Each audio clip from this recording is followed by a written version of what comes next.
I'm really amazed by what founders are able to do by building businesses that reset entire industries. I think wherever you're too comfortable for too long, it's a problem. Like, I would make for a terrible entrepreneur, especially like on the professional service side, like consulting. I think over a certain number of years, it starts becoming, it degrades your ability to do something entrepreneurial. When you see founders walk through the door, what is it about the ones that you're like, yeah, I'm going to fund you? Yeah, I mean, that's a great question. The attributes of the most successful founders I've seen in the region are, if you build a good business, there's always capital available. Always.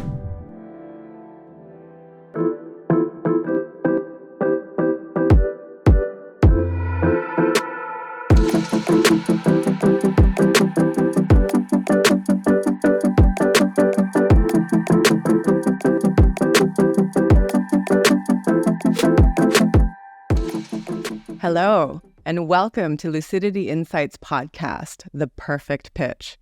And it's my pleasure today to welcome our guest, Khaled Talhouni, who's the managing partner of Nuwa Capital. Khaled, nice to have you. Yeah, thank you for having me. Yeah, as I was researching for this chat today, something struck me. Well, first of all, that you're a Jordanian. You were born and raised there. Yes. Yeah. Yep.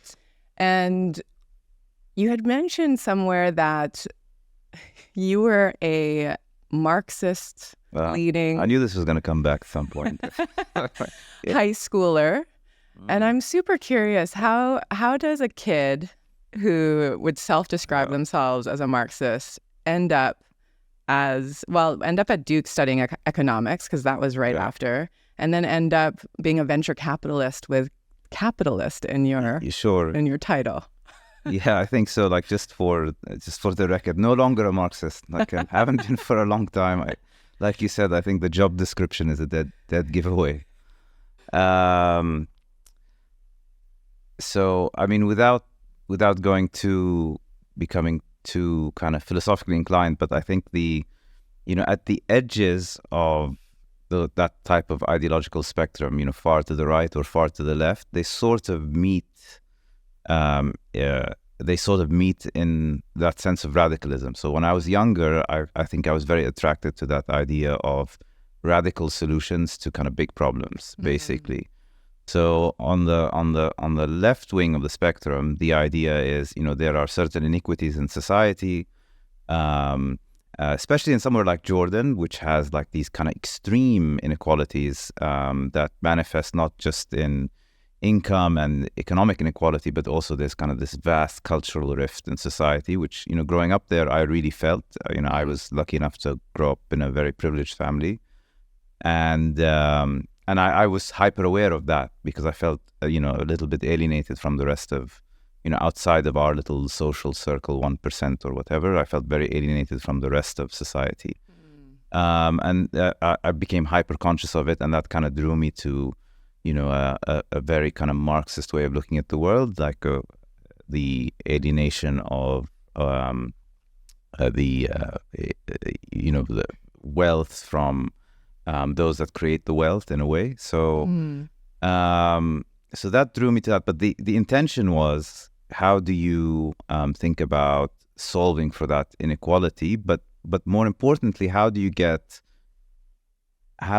make people's lives better off, just generally, right? Like, how do you make it better for the vast majority of society? And as I moved from Jordan to university in the US, and I was exposed to kind of, let's say, kind of like much more academic thinking on the left, but also in my main degree, which is in economics, you could see that the Marxist arguments were abstracted. They were not rooted in any kind of reality. But the economics arguments, in terms of like how the free market or capitalism, as it were, or the idea of free enterprise can help lift so many people out of poverty. And I think the story of the 20th century is the triumph of the latter half of the 20th century is really the story of the triumph of the free market and capitalism over to bring millions of people, almost like a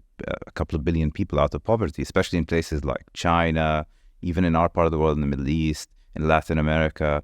I mean, it's just such a revolutionary moment. So in that sense, to tie it back, that idea of individualism, the free market and free enterprise is radical in its ability to kind of transform people's lives for the better. So I kind of shifted there, and in goes some way to explain why, like, I have the word capitalist in my job description, even though that I think is more a happy coincidence in a way. But it explains why I was drawn to that idea of like working with entrepreneurs and founders and build and helping to contribute to build businesses. Yeah, I'm intrigued by that because even 17-year-old Khaled, you said, was intrigued by radical solutions to solving big ideas or big problems. And in some extent, that's what like venture capitals say that they do with money. Yeah, exactly. I mean, we don't do the solutions. Yeah.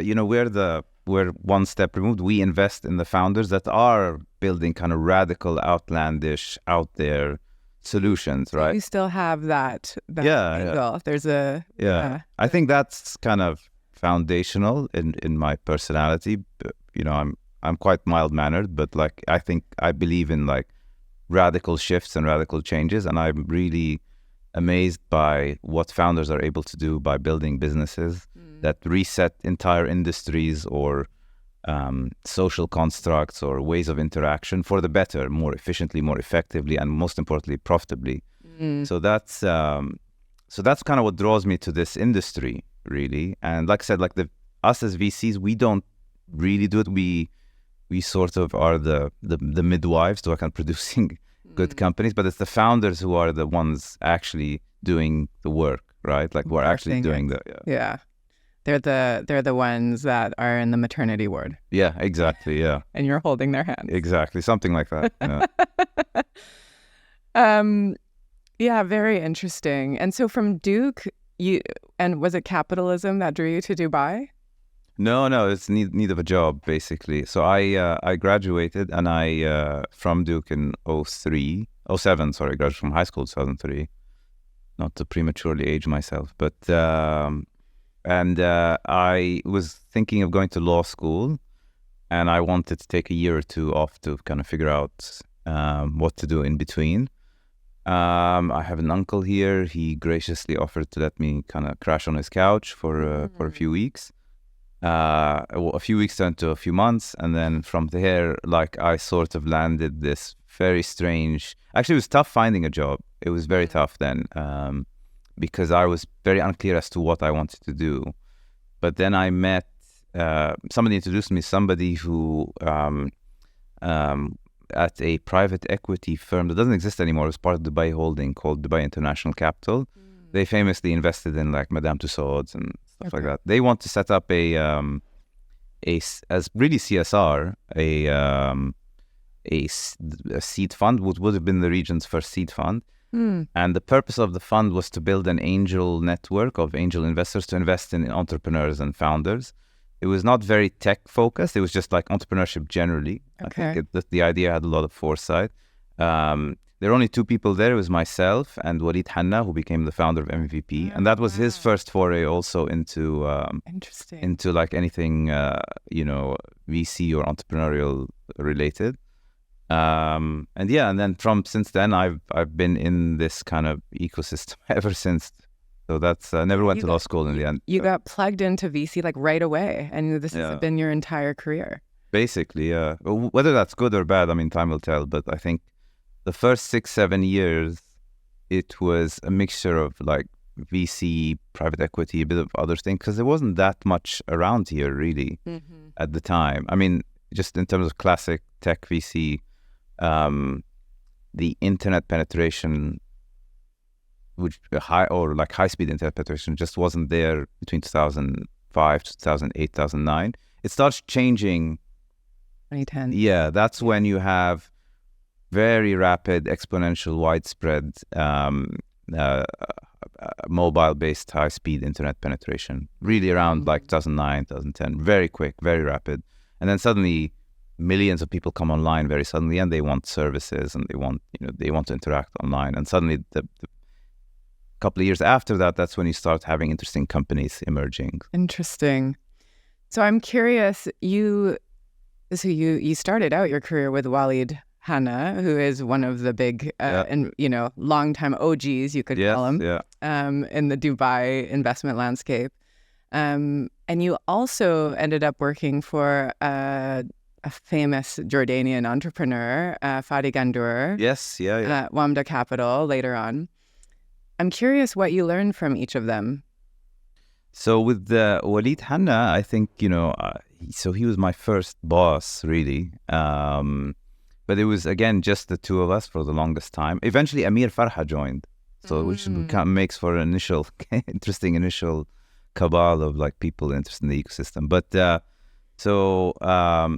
learned from Walid the importance of, he's not that much older than me, but I did learn from his experience around the importance of persistence and the ability to kind of be razor focused on our goals. So I think that was super important. I didn't work with him that long, so it was only like, I think, a year and a half, if memory serves. From Fadi, obviously, I worked for a long time, and I learned a lot, and I'm extremely grateful for that experience with him. I think that it coincides also with the growth of the ecosystem. So when we kind of set up the Wamda Fund, was also, beginning 2013, if I'm not mistaken. That also coincides nicely with the acceleration of the landscape overall and the formation of interesting companies. And, it went from being this sort of kind of, I would call it like cottage industry, like this kind of like very niche thing, to becoming very mainstream very quickly by the time we raised the fund. So we started late 2013. I think we raised the fund in the first close by 2015. And by then you had, real businesses emerge. So from Fadi, to answer your question, from Fadi, I learned, I think his enduring quality, which I've always deeply admired, is the unending sense of optimism. I think that's super important. Like optimism in what the future may bring. And I wonder if he'd articulate it that way or not. I'm not sure, but I think that's an incredibly important way of conceptualizing the world and seeing how things can in a trajectory be positive. And I think that's super important. Everything else, there's a lot of he has a lot of great qualities, but I think that's always been the thing that's drawn me to him, and I've really enjoyed when I worked with him, was that kind of sense of optimism for the future. I love that highlight because as I think, about the founders that I know here and also the successful founders across Silicon Valley and out west, the most prolific ones they do have that sense. It's almost uncanny. It's really important, I think, because if you're pessimistic or if you have a tinge of cynicism rather than pessimism, cynicism, I think it's hard to kind of push forward on your idea and in your business, because the odds are stacked against you. Actually, just probabilistically, business was if you're going to look at it purely rationally, your business is going to fail, most likely going to fail. It's going to be very difficult while you build that business that's probably going to fail. So unless you have an innate sense of positivity, it's very hard to kind of wake up in the morning. To Fadi, he always tells a story, if I remember, where when he was building Aramex, there were many days when he would just not want to do it anymore. It's just I've got creditors, I've got, whatever, angry clients. I can't remember the details, you'd have to ask him. But it was that just perseverance and the belief in that things will lead to something positive in the end is what gets you through it. And I think that's such a critical personality component in a great founder. So that's... And tell me, you've spent, I don't know how many years it is. It's been over 15 years. You've been sort of in the venture capital space. Would be 17 this year. 17 years. I would think, optimism, or there's some kind of special sauce energy of great founders. Tell me more about that. When you Sure. see founders walk through the door, what is it about the ones that you're like, yeah, I'm going to fund you? Yeah, I mean, that's a great question, because I think we spend a lot of time, especially when we look at like seed stage investing, early stage investing, the founder is the core founder, or founders are the core variable. Everything else, the idea, the product, the unit economics, it's all marginal. It's really, because there's not that much there with respect to all that other stuff, but it's really, you just have a team, like, or a person or a group of people who have set themselves on solving for a big problem. And it's not like it's a matrix really of kind of ideas or components that lead in my view, like, to a high probability or higher probability of success. And it's not that kind of straightforward. And I've always been thinking, like, we should write it down. There are a few things. I would say, we said, optimism, that kind of positivity, I think is super important. Number two, it's balancing a clarity and focus of vision, meaning being, saying, I believe that this is the solution to this problem, and I believe in that vision. And balancing that with the ability to take in feedback and respond effectively. So not being intransigent, being able to kind of like evolve. But if you're too reactive to what others say and to the market, then you'll lose your focus and your vision. So the great founders, and I know this is like difficult to kind of articulate, the great founders are ones that clearly are able to kind of balance the externalities, and then couple that with their kind of focus on what they want to do and incorporate effectively. I think that's super important. Number three is being able to attract people around them and sell them on a vision. Some people call that culture building. I think that's the essence of like building culture, is being able to attract and motivate great people around that idea. And different people do it in very different ways. I don't think there is a secret sauce to that kind of culture solution, but especially the early founders are the ones that are able to kind of sell a vision, almost cult-like, right, in some respect, right? And that they're almost like, you're asking the people with you, knowing that most likely the company is going to fail, right? Like, if you think of it rationally, company is going to fail. Like, just like put in the probabilities, 98, 97%, whatever it is not going to work. But you're asking the people around you who have the kind of the management team around you to have this kind of suspension of disbelief, to kind of go on this journey with you. And that's a skill. I don't know if it's learnable, it's a personality trait, and being able to do that is super important. So that's kind of like high level, I think, traits. In terms of specifics, I would say the attributes of the most successful founders I've seen in the region they tend to have a bit more humility. So if you look at founders of Karim Mudassir and Magnus, extremely humble people. Look at Samih Touqan, Sam Khouri, founders of Maktoub and Souq, along with Ronaldo. Very, very, like, there's a lot of humility there. You look at Abdulaziz Loghani from Flower, extremely, like, there's an extreme humility there, and an understanding, I think, that it was a combination of luck and hard work and perseverance that kind of got me here. So that's kind of important. But drilling down into kind of more, career-driven attributes or profiles, so they tend not to be straight out of college. And there are outliers to this, so let me just kind of caveat by saying there are all kinds of outliers. They tend to be mid-career professionals. They are not the 22-year-old or 21-year-old college dropout. We don't tend to have those so much. And I think if you look, benchmark globally, don't have a lot of those, even though there are famous examples, Bill Gates, Mark Zuckerberg, etc. But I think regionally, it's a very American and West Coast phenomenon. But even there, I don't think I think the vast majority of successful founders actually don't look like that. It's true. Those are just kind of like really, and they're super outliers. Yeah, they were so peculiar. Exactly. Yeah. So Steve Jobs, like, famously, we create this archetype around a few outliers, as we tend to, in kind of mythologizing anything. But with these guys, but actually the bulk of people don't look like that. They tend to be mid-career professionals, late 20s, to 40, in that range.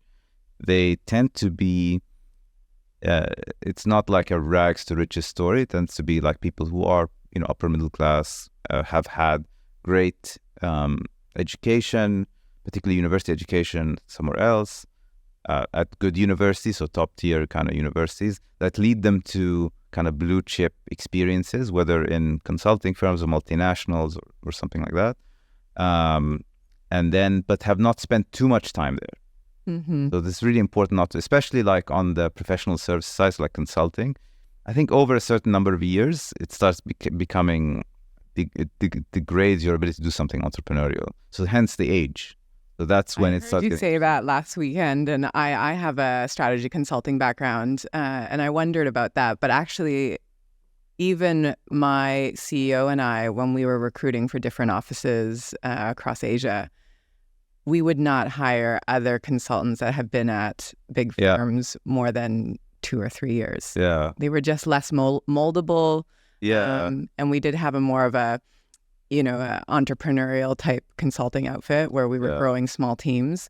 So that's quite interesting. Yeah, I think I don't want to, because like I have a lot of friends in management consulting, and I do think there's a lot of valuable skills and a way of critical thinking that is taught. I never worked somewhere like that, but I can see people coming out of it, and so they learn this kind of, a way of thinking and a way of conceptualizing the world and deconstructing problems and creating solutions, which is great. I think that's super useful. It's a very elastic way of thinking of the world. So you can put a management consultant, anything, solve this problem, and they'll deconstruct it in a great way. I think the issue is when you're there too long, and I don't know what the cutoff. I joke it's like 5 years, 7 years. I don't know, something like that. But I don't know what. I'm sure people are like, "Oh my God, I've got to submit my resignation soon." I don't know what that.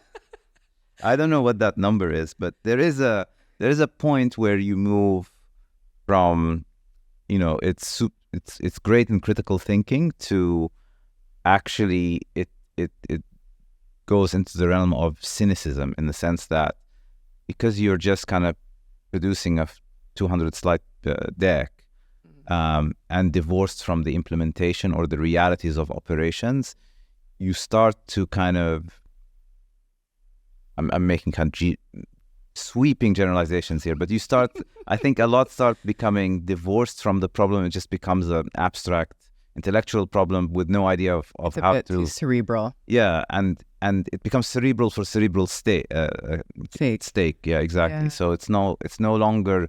It doesn't matter if it works or it doesn't, and you have no stake in it. You have no. It's a classic principal agent problem. You're divorced from the outcomes, but then because you do that like 10 times a year, it stops mattering, and you start thinking of the world through that prism. So there is a cutoff at some point, I think, to become an entrepreneur. Because there's risk and all of the. There's a set of skills required to really step into that. But I would argue also, if you're in cushy government jobs or even in Fortune 500 companies, if you're not someone that's moving around, taking on new, really exciting, very different dynamic roles, that you're also sort of dulling your potential to be able to be a successful. Yeah, 100%. I think wherever you're too comfortable for too long, it's a problem. Like I would make for a terrible entrepreneur now, because I am quite comfortable because I've done this for so long. So it's been a long. I mean, the most I've been out there is like trying to create Nuwa, like build something. Yeah. But it's still far removed from like a founder with like operations. You've got 200 people reporting to you. It's a different thing. Level of stress. So I don't know if it's stress or just so many operating variables, right? Rather than contained. So same with government job, blue chip kind of big corporate job. You're there too long, then it's a problem. I mean, and again, I think not everyone is suited to be a founder, and that doesn't mean that's not a value judgment. Like some people can be great corporate executives, great strategy consultants, management consultants, or we mythologize the founder a lot, but I mean, it's not for everyone. It's good, bad. Like it's not, we shouldn't think of it in those terms, right? Yeah, I remember at business school, it sort of felt like a sausage making factory for entrepreneurs. Everyone was like, I just want to be an entrepreneur. Yeah. And I thought that was very strange. And I was very anti-entrepreneur at the time. Yeah. And or I was just anti the culture of Which business people. school? Because not many of them like to produce that. I don't know. I should say Stanford. Okay. That is the quintessential entrepreneurship school. Okay. But I remember being there going, some people are just here to be an entrepreneur without really knowing what that entails. Yeah. And a lot of business schools, it's not just Stanford. I have friends who went to MIT and other places, but they have this notion that they're building the world's leaders. And I really question that. I think they're building the world's tech ecosystem leaders to some extent. But if you look at the whole world and the GDP, economies that actually are lifting people out of poverty, tech is a very small component of that. There are entire economies that need to be in place before we can be talking about AI and some of these other things that need to be built on top of that. But I think that the thing to think about technology is not, so if you isolate the tech sector generally and you look at its contribution to global GDP, particularly in emerging markets, but just anywhere, that went from very niche to kind of much bigger chunk of the overall kind of economic mix quickly in pure tech, what we would consider like a tech firm, so like what's listed on the NASDAQ or what's in the kind of tech index. Mm-hmm. But I think the real impact of technology on economic development kind of long run is this kind of incredible deflationary quality, whether it's, SaaS or cloud computing or AI, which is it allows you to do whatever your business is or whatever kind of economic activity you're involved in in a much more and exponentially increasing efficient way and more productive way. And that's the impact of technology, really. So, and that's kind of like an abstraction of its contribution to GDP in a way. Yeah. And from that light, I see it as, and I'm not bashing tech here, obviously really more and more embedded into the tech ecosystem and super passionate about the innovation aspect and all of this. But there seems to be this grandeur of a lot of people in the tech ecosystem saying we're changing the world without acknowledging that they are standing on the shoulders of giants that have built these economies that need, these entire businesses that are unsexy, that need to exist for them to embed their tech on top of that. I think like there's one thing is to consider, and we think about this a lot, is this kind of demarcation of tech, non-tech. So technology businesses, quote unquote, versus real world or non-technology businesses. I think outside of what you would consider deep tech, quantum computing, some climate tech, that's fusion energy, stuff like that, AI, or like not AI applications, but actually like development of AI. I think this demarcation's false in a way because let's take regional companies or global companies like Careem, Uber, etc.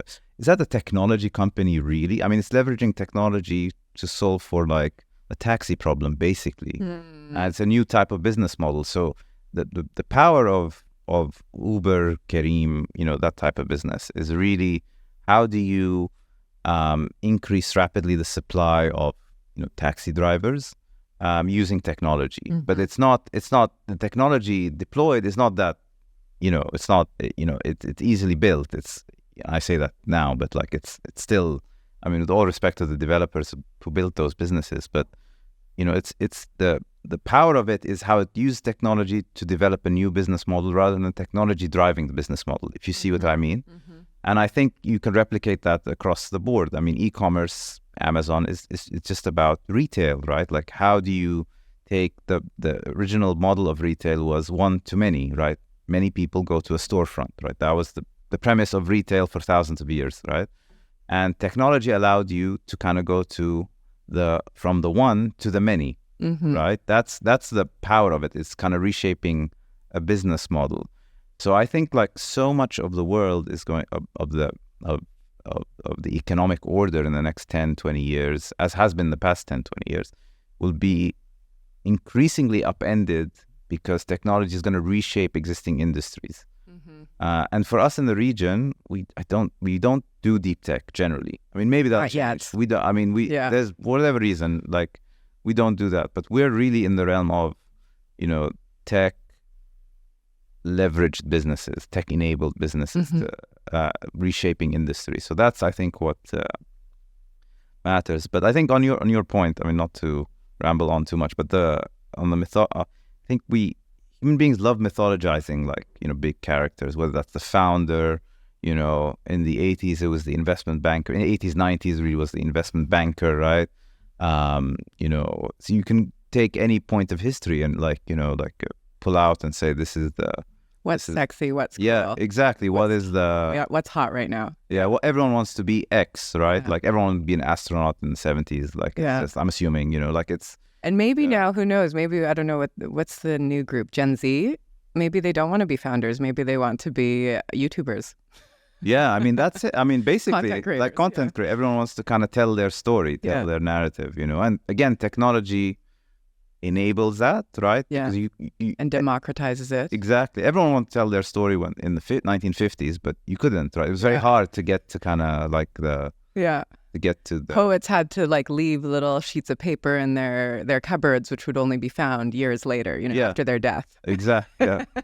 I mean, basically. So I think you could pull that out from any time. So So tell me about your sort of entrepreneurial last venture, which is you setting up Nuwa Capital. Tell me a little bit about, well, first of all, I want to know, what's the decision that went into, okay, I'm going to leave WAMDA, which is a pretty big, and you obviously had a great relationship with Fadi. What's the thought that goes, or the impetus of, I want to start my own fund?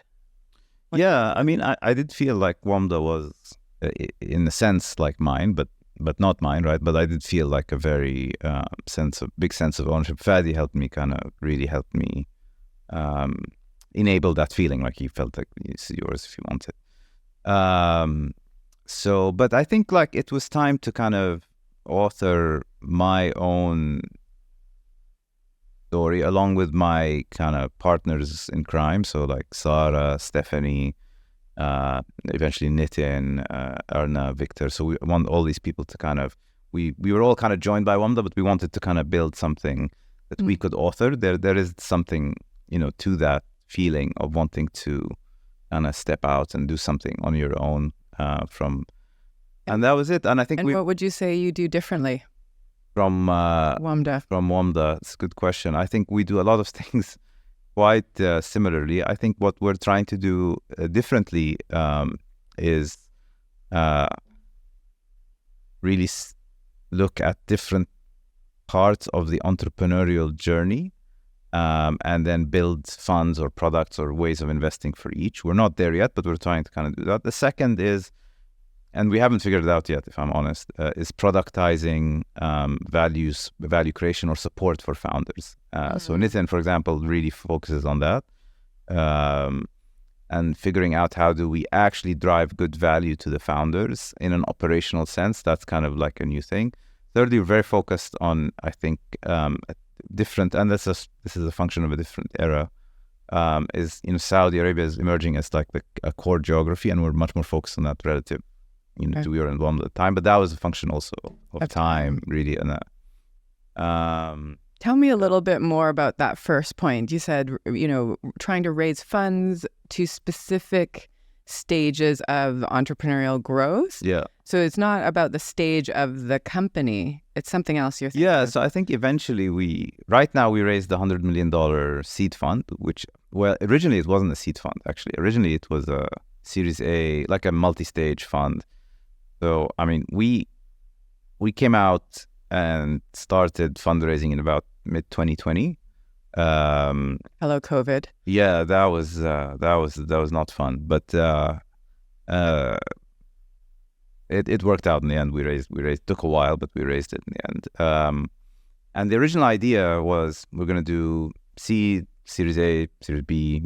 Even if you look at our constitutional documents, they say Series A, Series B, and then during the latter half of COVID, I would say, ZERP environment, valuations going through the roof, like it was just nuts. And we said, this is crazy. So we shifted that whole fund to look at early stage, seed, pre-seed, pre-A. So ticket sizes were smaller because the thought process was we should take systemic risk, meaning taking risk on the early stage rather than take valuation risk. Because you could end up in a scenario where, for example, you invest in great companies, you make the right selection, you get the founders to choose to work with you, the right founders, and you invest. But because you've entered that, I don't know, let's say, for example, $100, $200 million valuation, $80 million, $60 million valuation, it's a good outcome, it's an exit, but you're not making the type of return because the valuations shrunk later. And valuations are cyclical by nature. And it felt like that delta between what the entry valuation was then versus what the potential exit is if it reverts back to a 10-year mean was huge. So you end up, we invested in a great company. We came in at like $100 million valuation. But then, it'll raise another 2-3 rounds, but then we'll end up exiting at 200. The problem there is we'd have been diluted by like 30-40%, and we would have made like 1.2x, 1.3x. That's the good outcome. In a portfolio where you're going to lose 50, 60, 70%. Where you're wanting all of your all of your portfolio companies to return at least 3-4x. Exactly. That was the worry. So we said, okay, how do we solve for this problem? Go early, way earlier, and even if the valuations there are higher, so if the difference between a 10 million valuation and a 20 million, $25 million valuation, there's still so much delta. So even if you're compressed later, instead of making 5x, you make 3x once the valuation's compressed. But portfolio-wise should work. Obviously, the counter argument to that is you're taking early risk. So risk of failure is much higher than like 1 or 2 rounds later. So that's what we kind of balanced, and we decided to shift the fund there. So that's kind of early fund. We want to do, we're not kind of ready to talk about because we're still kind of putting them together, but like want to build like families of funds targeting different stages, so later stage, etc. But also like different types of funding, and then sectors, whether that's sector or debt versus equity. We also want to do stuff like sector as well, like you said, like that's one area, and kind of innovative forms of financing. But I think our core focus now is like this kind of early fund, and then kind of build out from there. So that's the building of Nuwa, the vision is not to be a VC per se, actually, in an odd way. I think it's more to be an investment platform for innovation in emerging markets, primarily around MENA to start, but then to grow. And that can take different forms. So not just, investing in kind of early stage startups, it could take different kind of attributes. That's a long-term 20-year vision. I love that you have a 20-year vision. Yeah, that's the theory, but like the reality is, you live in what's that thing says we live in the detail, really, so I have to kind of live day to day, Yeah. Which is like much more, we need to, invest in company X, we need to raise this much LP money, but but always keep at the back of my mind like how we want to do that bigger vision. So tell the founders out there, if they wanted to, they like your vibe, and they're like, maybe we should approach Khaled. And they rarely like my vibe. They like the team's vibe, but me, they rarely like me very much. But yeah. But if they wanted to approach Nuwa, give us, first of all, really quickly, what is it that you're currently looking for? So it sounds like you're really still focused on seed, or you yes, yeah. Yeah, so really early stage. Are you sector agnostic? Yes, we're sector agnostic. We're really on the early stage, we're really looking at like great founders that are really focused on solving for big problems. And I think more and more those problems tend to be localized issues. It used to be much more adapting global business models for local consumption, but I think that's shifting very rapidly. Now it's more ideas born to solve very local issues here. Exactly. That might be using sort of global tech and whatnot. Exactly. And I think we like, I don't know how to articulate, we should kind of think about how to articulate this better, but second order effect companies or derivative companies, meaning BNPL now is big, right? For example, like you've got Tamara, you've got Tabby. We want to invest in companies that serve the explosion in consumer credit that the advent of those types of businesses has heralded. Do you see what I mean? Like the next stage. Exactly. Yeah. So what the value chain? Exactly. Yeah. So capital markets, for example, Tadawul in Saudi is growing very quickly in terms of market cap and volume and velocity. So is the DFM and the Abu Dhabi Exchange. What are businesses that serve capital markets, for example? So we really like that. SaaS is shifting globally. We're looking at the deal now. We haven't closed yet, but hopefully by end of the day we'll sign it. Arnav, who's on our team, he's supposed to close it today. So I'm going to call him right after to be like, him closed.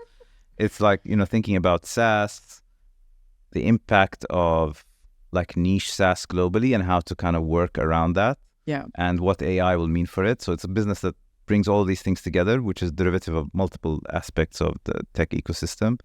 And so so that's the kind of businesses we want to invest in. Like those are that grow out of second order effects. Okay, beautiful. And geography, you mentioned you are focused on Saudi, but is it MENA?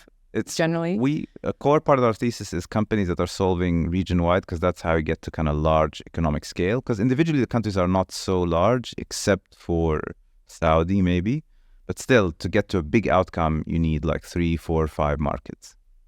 Okay, beautiful. Turkey included is a big focus. Turkey included. Yeah. Okay, Pakistan. We do, but I think some macro issues there. Yeah. So until that's resolved, I think we're same with Egypt to some extent, right? To some extent, yeah. Yeah. Okay. Okay. So I'm a founder. I want to come and ask you and Nuwa Capital for funding. Tell me and hundreds of me out there, what makes a perfect pitch to you?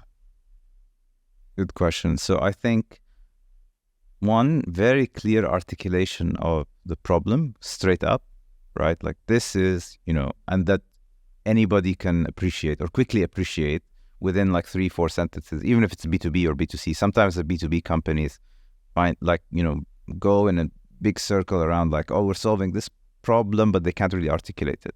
B2C sometimes easier, but one, articulation of the problem straight up, very clear. How they're solving it very clearly. And why this is a large market. So if you go 1, 2, 3, quickly to the point, I think that's the best hook at the beginning. I think that's always the best. You'd be surprised how many people get lost initially in talking about their product or talking about the market size. I mean, these are all important, but I think have you ever, we use the Uber example. Wasn't it annoying to have to pay for not finding a cab on the street and not have the exact change, blah, blah, blah. I remember Lesser pitched that like exactly like this. Like I was a consultant, I wouldn't have changed, no, the address. Wouldn't be great if I could just do it like this. And that's it. That's the very clear articulation of the problem and how we're solving it. Then you go into, the market size actually huge. And this is how the product works. And this is our revenue model. This is basically like concise, succinct, and orderly articulation of the opportunity. It's surprisingly sometimes absent. But I don't think that the one other thing, the choreography of the pitch is marginal. It's like, yes, that helps, but it doesn't move the needle. Doesn't, because eventually you get there. Eventually you'll get there. But it's marginal. Like obviously it helps to have a very well constructed pitch, but it's on the margins. It's not going to make you success or not. It actually speaks more about your other qualities.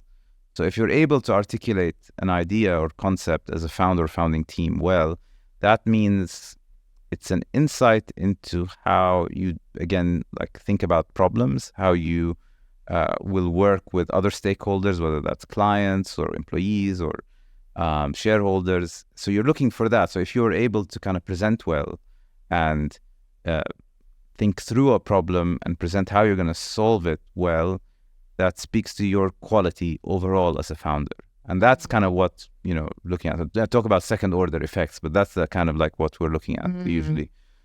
And when do you suggest a founder starts coming to VC? And I ask this because I know there's been quite there's a wide variety of approaches you can take, and it's changed and evolved over the years. There was a time where people really had to build businesses. It had to stick. It had to be somewhat profitable. And then you went to, other forms of financing to scale that. Now it seems like there's a lot of people that come up with a back of the napkin idea. They pull a team together and then they go get funding before they really start. Yeah. I'm curious what your thoughts are on that and what approach they should take. Like, how do they start looking at who they talk to, in what order, how to find the right investors for their cap table? Sure. I think like the asset class has really grown over the past 30 years. So you do have specialized investors that do like idea stage pre-seed. You have some investors and some programs that even focus like pre-idea. So, if you want to be a founder, but you want to meet other founders, like Entrepreneur First, for example, do that.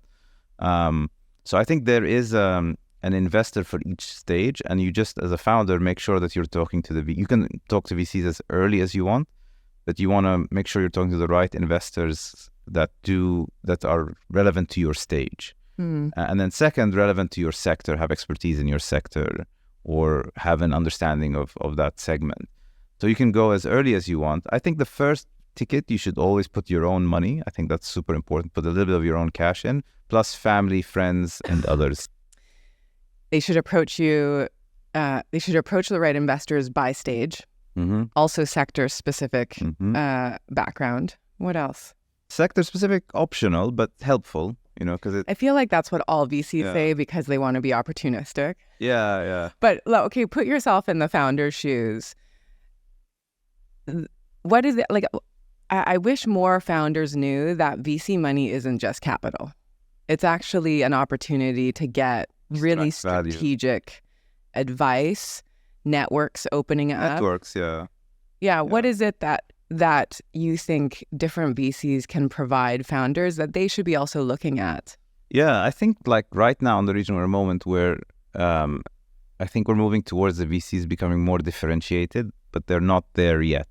So we're all trying to kind of figure out our thing. Like for Nuwa, we're trying to be, multi-stage, different kind of tailored capital for different stages, plus this value creation element. And then kind of opening up our networks, which are kind of Saudi focused or kind of multi-market. So, how do we get Turkish companies to move here, for example? I think that's what we look at. Within the team, different people have different sets of expertise. So we cover a good variety of industries. I think eventually we'll have to kind of specialize. But for founders, I think you want to see if these VCs have done something similar or have an openness to kind of this sector or this segment. And you can see that from the portfolio, basically. And then I think the best thing is just other founder references. Call up their portfolio companies. What did you get out of XYZ? Was it good? Was it bad? Was it good experience, bad experience? There's always going to be someone who says, actually, it was terrible. But like, I think you want to kind of create your own view out of that. And what is your personal biggest pet peeve of founders approaching you and asking for funding, or it's something they do in a pitch, or anything that really kind of goes, that really bothers me? Try and think of something that I'm not going to regret saying later. But I think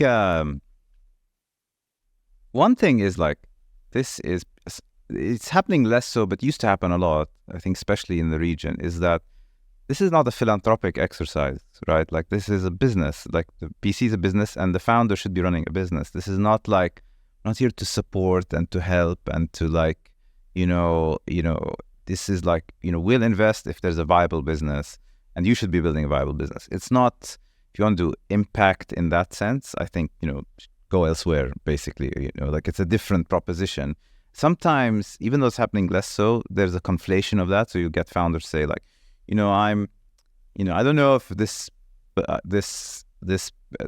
problem I'm solving for is XYZ, but I'm actually like helping a social cause as part of that. And they focus 80% on the social cause. I was like, no.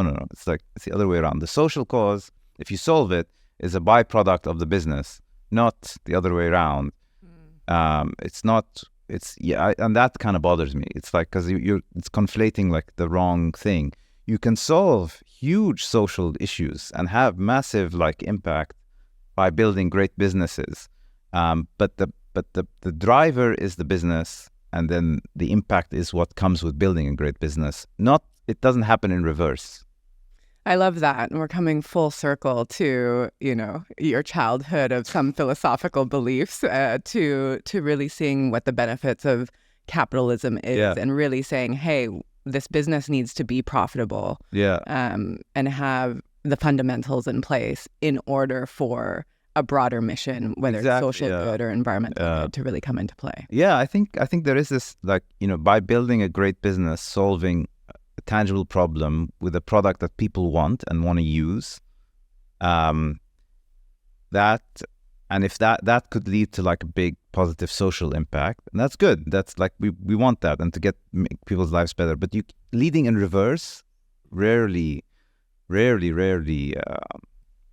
works. Like I'm yet to see it. Like, I'm sure there are great examples, but I've not seen it yet. So like, yeah, it's like those car chase scenes in a movie. A few people can drive in reverse in a high-speed car chase, but most people can't. Yeah. No, I think like one good example I always give, like, even though it's tangential, is like aid agency, like aid money, for example. Yeah. Like, you have these huge programs, like Jordan, for example, like we were talking about Jordan. Jordan is one of the largest per capita recipients of aid on the planet, actually. Mm-hmm. I think it's number 2 for USAID, but even globally, it's like on a per capita basis, huge. And I think so much of that capital goes towards, designing programs that goes to people, the people who work in the aid agencies, who farm out that capital to people who design the aid programs, who in turn, till it filters down to like building. We've decided that we need to build a solar panel farm in this rural village, etc. Actually, you can disintermediate all of that and just give the $3-4 billion a year directly, proportionally to the people, and it's much more effective. And much more effective. That's but anyway, I'm going down a separate tangent. But I think it's in the spirit of this, like, we think we're doing good, but actually, build something that is useful for people, and then the impact will come with that. Final words, Khaled. What final words do you have for entrepreneurs out there in this climate, for them to keep in mind, some words of advice? So I think, like, right now, the most topical thing is that, money is scarce, or capital is scarce. I would say that it may appear that way, relatively so, but if you build a good business, there's always capital available. Always. It's just about building a great business. And keep in mind that over the next few years, I think there will be a shift towards much more capital efficiency. So focus on, like, really fundamentally building a good business that is driven by good unit economics, solving for a problem, and keep in mind that, you might need to be a bit more efficient doing it. But if you get there, there's always capital for great founders building great businesses. I love that. Thank you, Khaled. No, thank you for having me. Thanks. It's been wonderful. Hope that was useful. Here. Yeah, absolutely. Thank you. Hey there. Thanks for joining this conversation. If you enjoyed that episode and you want to start researching potential investors for your startup's fundraising strategy, go to lucidityinsights.com and sign up now to the startup registration package by clicking the plans button on the top right corner. We look forward to having you join our future conversations and checking out our additional content. Until next time, stay hungry and stay humble.